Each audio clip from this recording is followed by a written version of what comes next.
It's very interesting because obviously you've never had so many leaders from the Arab League and the EU in one place. The EU leaders, we would be used to covering events where they all come together and they have many rows and disagreements over which country has a particular policy or wants a particular way. So to see that spread again into the Arab nations where there would be some very different cultural views of the world, economic views of the world, it's interesting to see them all in one room and actually seeming to get along quite well. I don't think there will be any big, huge decisions made in Egypt this week. For example, take the migrant crisis, which affects both continents. They're not going to fix it here in 2 days, but it's good that they're talking, it's good that there's dialogue. So I suspect this will become a regular feature, that every year, every couple of years, you will have a gathering like this where the leaders from Europe and the Arab League will discuss things. And that's better because as Donald Tusk, the European Council head, said in his opening statement, it's only by working together that any progress can be made. Yeah, well, being from Ireland, we are at the extreme of Europe. We're probably the furthest country to get here from Europe. So many of the issues don't really affect Ireland. So say migration isn't a big problem in Ireland because migrants can't get to Ireland. But Ireland wants to show solidarity to the EU countries that are dealing with that. So that is a big issue that Irish people are aware of. Terrorism everywhere, I guess, is a thing. Also Palestine. Ireland has had a long history and interest in Palestine. So they're all kind of issues that people will be watching to see what the Irish Prime Minister has to say about while he's here in Egypt. It's a very crucial summit. It's the first time that the EU and the Arabic world has come very close. I think we delayed too much about that, and it will be ready to do it a few years before. Now I think it's the right time for both sides to find a solution in many common problems, like the economic growth of the area, the refugees crisis, the immigration, and of course the stability and the security of the region of Africa, of Asia, and of course the stability of all the world. I think that's the crucial issue of this league. I wish and I hope to have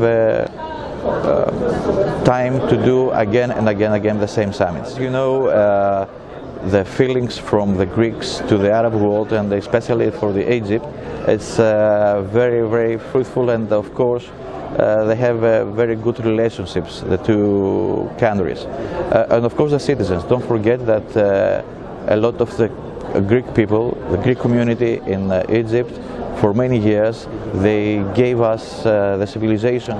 Of course it's three different items, but they are very complicated and they are very common for everything. For example, if we have economic growth of the area of North Africa and in the Lebanon or in Palestine or in the other countries or in Syria with the finish of the conflict there, so that means the people can stay in their countries. So the economy and the growth of the economy with the helping of EU is very important and necessary for this area. From the other side, terrorism is not something with origins only from the Arabic world, not only for the Islamic. Okay, we have to be clear that, because the xenophobia and this kind of policies in EU with radical right wings, I think it's make more difficult things than too easier. So they have to protect, first of all, the freedom of religion. Yes. To understand that Islamic world is not a terroristic world. It's something difficult. We have a radical everywhere.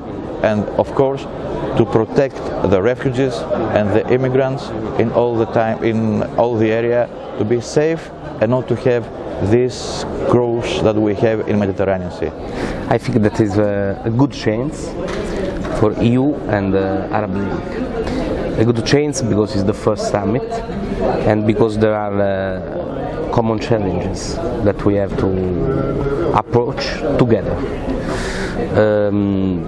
the good news for me is that there are a final declaration, and that in 3 years there will be another summit. So maybe there will be also concrete effect of this summit. Surely there are some issues where there are differences, and there are also differences in Europe. For example, on migrants, Europe has not one voice. This is the problem for us, for Europe, for Europeans. So if you go in a summit with not one voice, the same voice, it's more difficult to reach a common approach with other parties. There is a common background, there is a cultural background, there is also an economic background.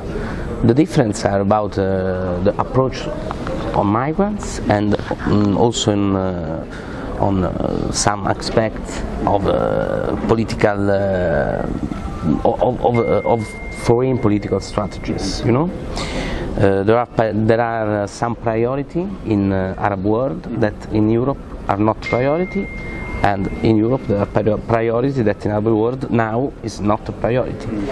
But I think that is usual in the world. So I think that the common objective is the key, the central key to pass this difference.